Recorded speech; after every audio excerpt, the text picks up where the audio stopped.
बिस्मिल्लाहिर्रहमानिर्रहीम। अस्सलाम वालेकुम नाज़रीन, अब्दुल्ला स्वाति आपकी खिदमत में एक दफ़ा फिर हाज़िर है। प्रोग्राम है हमारा मेहमान वकील। आज हमारे पास मेहमान है जनाब अफजल ख़ान जदून साहब, मारूफ़ कानूनदान हैं। इनसे हम बात करेंगे जो सुप्रीम कोर्ट ने जो फ़ैसला दिया है PTI के हवाले से, जो इंतखाबी निशान है उसके हवाले से, उस पर हम बात करेंगे। तो सर अस्सलाम वालेकुम सर। वालेकुम सलाम, कैसे हैं सर? जी सर। सर ये बताएं कि जो सुप्रीम कोर्ट ऑफ पाकिस्तान ने PTI के हवाले से जो इंतखाबी निशान है उसके हवाले से जो फ़ैसला दिया है, आप उसको किस तनाज़ुर में देखते हैं एज़ ए कानूनदान?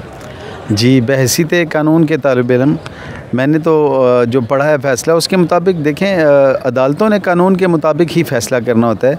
अभी तक जो मैं तबसरे सुन रहा हूँ, जो रिएक्शन आ रहा है, वो शायद दोस्तों ने वो फ़ैसला पढ़ा कोई नहीं है और अदालत को कानून के मुताबिक ही फ़ैसला देना चाहिए। तरीक़ाकार पे ज़रूर इख्तलाफ हो सकता है, उनके तरीक़ाकार पे, लेकिन जो फ़ैसला आया है वो बिल्कुल कानून के मुताबिक है। वो क्योंकि अदालतें जो हैं उन्होंने कानून को देखना होता है, उन्होंने जज्बात को या लोग क्या सोच रहे हैं, क्या चाह रहे हैं, उनको नहीं देखना होता।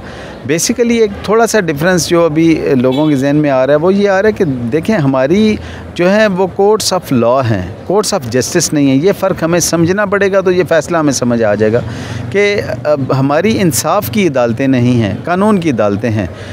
कानून की अदालतों से मुराद ये है कि जो कानून में लिखा हुआ है उन्होंने उस पर अमल दरामद करना है और उसके मुताबिक फ़ैसला देना है। हो सकता है कि इंसाफ के तकाज़े उससे बरक्स हों, तो कानून के मुताबिक जो है फ़ैसला बिल्कुल दुरुस्त है। उसमें एज सच मुझे कोई एम्बिग्विटी कानून के मुताबिक नज़र नहीं आई। ये बताएँ बुनियादी तौर पर यह फ़ैसला था क्या? बुनियादी तौर पे बेसिकली ये था कि इलेक्शन कमीशन में शिकायत मौसूल हुई थी कि PTI ने इंट्रा पार्टी इलेक्शन जो उनके अपने आइन के मुताबिक है, जो पार्टी का आइन है उसके मुताबिक उन्होंने इंट्रा पार्टी इलेक्शन नहीं करवाए। तो इसमें इलेक्शन कमीशन ने 2021 में मौका दिया था पार्टी को कि 1 साल के अंदर अंदर PTI को रिटर्न उन्होंने हुक्मनामा जारी किया था कि 1 साल के अंदर अंदर आप अपने पार्टी इंतखाबात कराएँ, जो कि 5 साल के अंदर हर सियासी पार्टी को कराने होते हैं। उन्होंने 1 साल में 2021 के इस हुक्मनामे के बाद भी नहीं कराया। उसके बाद दोबारा जब अभी उन्हें नोटिस दिया गया पार्टी को कि आपने अभी इंतखाबात नहीं करवाए, तो फिर उन्हें 20 दिन दिए गए। 20 दिन जब उन्हें दिए गए तो 20 दिन के बाद जो उनका इंतखाबात करवाए गए, उन्होंने एक जो तरीक़ाकार अपनाया उससे वो उनके कवायद के मुताबिक नहीं था। तो इलेक्शन कमीशन ने इस को जवाज़ बनाते हुए कि आपने जो इंतखाबात कराए ये इंतखाबात कवायद के मुताबिक नहीं हैं, उन्होंने इन इंतखाबात को शफाफ करार नहीं दिया और करार दे के उन्होंने उनका जो उनका पार्टी का निशान था बल्ला, वो उनसे वापस ले लिया। ये ऑर्डर किया और इस ऑर्डर के अगेंस्ट जो है वो जब उन्होंने ये ऑर्डर किया इसके अगेंस्ट वो पेशावर हाई कोर्ट में चले गए। जब पेशावर हाई कोर्ट में गए तो पेशावर हाई कोर्ट ने इसमें टेक्निकल ग्राउंड पे इसको उड़ा दिया और इस फ़ैसले को इलेक्शन कमीशन का जो फ़ैसला था उसे कलअदम करार दे दिया और इंतखाबी निशान बल्ला वापस कर दिया।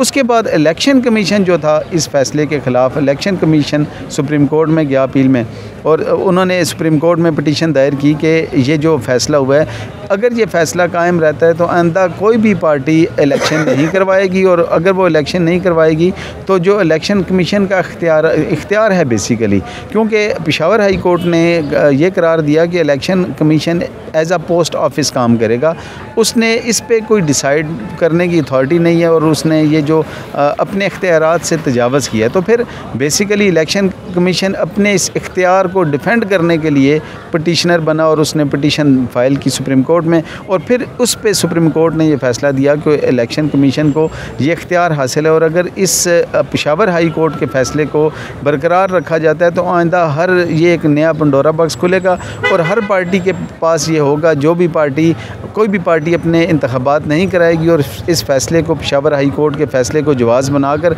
वो इंतखाबात नहीं कराएंगे, और इस तरह पार्टीज़ के अंदर ही जमहूरियत जो है वो कायम नहीं रह सकेगी, और जब पार्टीज़ के अंदर जमहूरियत कायम नहीं रहेगी तो वहाँ भी डिक्टेटरशिप आएगी और उसका इफ़ेक्ट पूरे मुल्क की जमहूरियत पे पड़ेगा।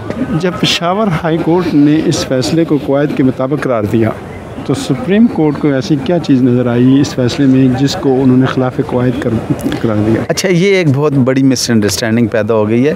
बेसिकली पेशावर हाई कोर्ट ने अपने पूरे फ़ैसले में, अगर आप फ़ैसला पढ़ें, उन्होंने अपने हुक्मनामे में किसी जगह भी इलेक्शन जो करवाया इंट्रा पार्टी उसको जस्टिफाई नहीं किया। उन्होंने भी कहा कि आल्दो कि वो जो प्रोसेस था इलेक्शन का वो क़वायद के मुताबिक नहीं था, लेकिन पेशावर हाई कोर्ट ने टेक्निकल ग्राउंड पे किया और उन्होंने कहा कि क्योंकि ये इसका काम इलेक्शन कमीशन का काम एक पोस्ट ऑफिस के तौर पे है, तो वो डिटरमिन नहीं कर सकता कि वो क़वायद के मुताबिक इलेक्शन हुए या नहीं हुए। अगर उन्होंने इलेक्शन प्रोसेस अडॉप्ट कर लिया था तो उसके बाद आना चाहिए था, लेकिन पेशावर हाई कोर्ट ने भी इलेक्शन प्रोसेस को, जो इंट्रा पार्टी इलेक्शन उन्होंने किए थे, उसको किसी तौर भी उन्होंने जस्टिफाई करार नहीं दिया। जो पीटीआई ने पिटिशंस दायर की थी, मल्टीपल पिटिशन दायर हुई थी, उनमें क्या इशू क्या था उन पिटिशंस में? उसमें बेसिकली ये था, देखें जी, जमहूरियत है, हर पार्टी का राइट है कि उनको उनके जो इंतखाब होता है बेसिकली पहचान होती है पार्टी की। इंतखाबी निशान बेसिकली उन सादा उन अनपढ़ लोगों के लिए जो बाकायदा तौर पे पढ़े लिखे नहीं, जो अपने उम्मीदवार को नाम से नहीं पहचान सकते, वो अपनी पार्टी के टिकट निशान को देख के उस पर स्टैम्प लगाते हैं। पीटीआई की पहचान जो थी वो बेसिकली बल्ला ही थी। उनका मौक़िफ़ ये था कि हमसे बल्ला अगर छीन लिया गया तो ये हमारी पहचान छीन ली जाएगी। लेकिन इसमें उन्होंने टेक्निकली जो गलतियां की वो बेसिकली ये थी कि पीटीआई ने इलेक्शन कमीशन के फ़ैसले के ख़िलाफ़ लाहौर हाई कोर्ट में एक पिटीशन फ़ाइल की, एक पिटीशन उन्होंने पेशावर हाई कोर्ट में फ़ाइल कर दी और साथ साथ उन्होंने एक पिटीशन सुप्रीम कोर्ट में भी फ़ाइल कर दी। तो एक इशू पे 3 फोरम्स को पे नहीं किया जा सकता। और ये ऑनरेबल सुप्रीम कोर्ट ने भी अपने फ़ैसले में ये करार दिया कि 2 हाई कोर्ट में या 1 से ज़ायद हाई कोर्ट में एक ही पिटीशन काबिल समाअत नहीं होती। आल्दो कि उन्होंने फिर उसके फ़ैसले के बाद जब उन्होंने ये देखा, पेशावर हाई कोर्ट के फ़ैसले से एक दिन पहले उन्होंने लाहौर हाई कोर्ट का जो था वो विड्रॉ कर लिया था, लेकिन उसके बावजूद वो क्योंकि फ़ैसला हो चुका था, तो इसमें टेक्निकली ये गलती थी, मैं समझता हूँ लीगल टीम की तरफ से ये गलती थी कि उन्हें चाहिए था कि वो प्रॉपर फोरम पे एक ही पिटीशन फ़ाइल करते। उन्होंने ऐसा करके ख़ुद एक ग्राउंड दे दिया ऑनरेबल कोर्ट्स को, सुप्रीम कोर्ट को एक ग्राउंड दे दिया था जिसे टेक्निकल बुनियाद पे भी इसे उड़ाया जा सकता था। तो पीटीआई ने जो इंट्रा पार्टी इलेक्शन करवाए, इनमें वो बेकायदगी क्या थी जिसकी बुनियाद पे सुप्रीम कोर्ट ने इस पूरे प्रोसेस को कलअदम करार दिया? जी, ये बॉटम लाइन जो है सारे इशू की वो है ये कि सुप्रीम कोर्ट ने तो एग्री किया, लेकिन सबसे पहले इलेक्शन कमीशन ने उससे एग्री नहीं किया और उन्होंने क़वायद के मुताबिक करार नहीं दिया। बेसिकली होना ये चाहिए था कि जो हम बाकी सारे आइन या कानून को छोड़ देते हैं, हम जो पीटीआई के इंट्रा पार्टी इलेक्शन के हवाले से जो उनका अपना आइन है, आइन में ये प्रोवाइड किया गया है कि जो रूल्स प्रोवाइड किए गए हैं कि पीटीआई ने वही फॉलो नहीं किए। सबसे पहले ये था कि एक नोटिफिकेशन जारी होना चाहिए था। जो पार्टी के लिए नोटिफिकेशन होता उसमें बाकायदा तौर पे कागज़ात नामज़दगी जमा कराने की तारीख़ दी जाती, उसके बाद एतराज़ात की तारीख़ दी जाती और उसके बाद कागज़ात नामज़दगी वापस लेने की तारीख़ दी जाती। उसके बाद इलेक्शन का तयन किया जाता कि किस जगह आता है, वोटर की अहलियत वो डिफ़ाइन है उसमें कि किस जगह इलेक्शन होना है। हुआ ये कि 35 मिनट के वक्त में तकरीबन इन्होंने, मुझे तो हैरत हो रही है कि ये किस तरह इन्होंने अपने ही पार्टी के साथ मजाक किया या इसके पीछे कोई और अनासर कार फरमा थे या क्या वजह थी कि उन्होंने ख़ुद ही इसको वायलेट किया। सबसे पहले कि ऑनरेबल सुप्रीम कोर्ट ने जब इन्होंने कहा जी हमारे इंट्रा पार्टी इलेक्शन बाकायदा तौर पर हुए हैं, ऑनरेबल सुप्रीम कोर्ट ने कहा कि वो जो नोटिफिकेशन था कागज़ात नामज़दगी का या प्रोसेस का, वो नोटिफिकेशन हमें दे दें, तो कोई नोटिफिकेशन नहीं दिखा सके। फिर ऑनरेबल सुप्रीम कोर्ट ने कहा कि ये बताएं कि 8 लाख मेंबर्स हैं आपके पार्टी के, 8 लाख मेंबर्स को आपने किस तरह इतला दी? तो उन्होंने कहा जी व्हाट्सएप के ज़रिए हम लोगों ने उन्हें इतला दी। उसके बाद ऑनरेबल सुप्रीम कोर्ट ने कहा जी कि आपके 91 आपने अपने ओहदेदार मुंतखब किए, आपके बकौल उन 91 उम्मीदवारों में से आपके कानून के मुताबिक उन्होंने वकला से सवाल किया कि हर कारकुन, हर उम्मीदवार के लिए, हर ओहदे के लिए क्या फ़ीस है? तो उन्होंने कहा हमारे आइन के मुताबिक, जो पीटीआई का आइन है उसके मुताबिक हर ओहदेदार 50,000 जमा कराएगा। तो उन्होंने कहा कि वो किसी एक ओहदेदार की आप रसीद दिखा दें 50,000 की जमा कराने की, कोई ऐसी रसीद भी वो नहीं दिखा सके। और उसके बाद ये हुआ कि आप बताएं कि क्या किसी सीट पे भी कोई बंदा कोई मुखालिफ कैंडिडेट नहीं था, तो उस पर उन्होंने अकबर एस बाबर साहब ने कहा जी मैं ख़ुद उम्मीदवार था, मैं जमा कराना चाहता था लेकिन हमें पता ही नहीं था। तो उन्होंने कहा जी कि अकबर एस बाबर साहब जब वहाँ पे पहुँचे तो टाइम लेट हो चुका था, इनका टाइम ओवर हो चुका था, और दूसरी बात यह कि ये हमारी पार्टी के कारकुन नहीं हैं। उस पर ऑनरेबल सुप्रीम कोर्ट ने उन्हें कहा जी कि आपने कब इन्हें डी नोटिफाई किया। उसमें बेसिकली कानून ये है कि किसी भी पार्टी में जो बानी कारकुन होते हैं उन बानी कारकुन को कोई पार्टी से निकाल नहीं सकता। तो इनको जब निकालने का नोटिफिकेशन मांगा गया तो पार्टी के वकला के पास वो नोटिफिकेशन भी मौजूद नहीं था, जबकि अकबर एस बाबर ने अपना वो जो हाई कोर्ट का हुक्मनामा था वो अदालत में जमा करा दिया, जिसके ज़रिए उन्होंने कहा जी कि मैं तो अभी तक इसमें पीटीआई का कारकुन हूँ। उसमें बेसिकली ये भी था कि ये बेसिकली कुछ ऐसी बेकायदगियाँ थी कि जिनके मुताबिक 91 अगर मेंबर्स हुए वो सारे के सारे बिला मुकाबला मुंतखब हो गए, और किसी जगह किसी एक कारकुन के भी वोट डालने का भी सबूत प्रोवाइड नहीं किया गया सुप्रीम कोर्ट में। तो क्योंकि ये सारा प्रोसेस जो अपने आइन के मुताबिक है वो ही कवायद पूरे नहीं किए गए, इसी वजह से ये हुआ कि ऑनरेबल सुप्रीम कोर्ट ने इलेक्शन कमीशन भी ये कहा कि आपके इलेक्शन इंतखाबात जो हैं वो कवायद के मुताबिक नहीं है, ये जो इलेक्शन नहीं हुई है सिलेक्शन हुई है, और सिलेक्शन करके उन्होंने इस वजह से इससे एग्री नहीं किया और इसको गैर शफाफ करार दे के उन्होंने जो थी पीटीआई से बल्ले का निशान वापस ले लिया।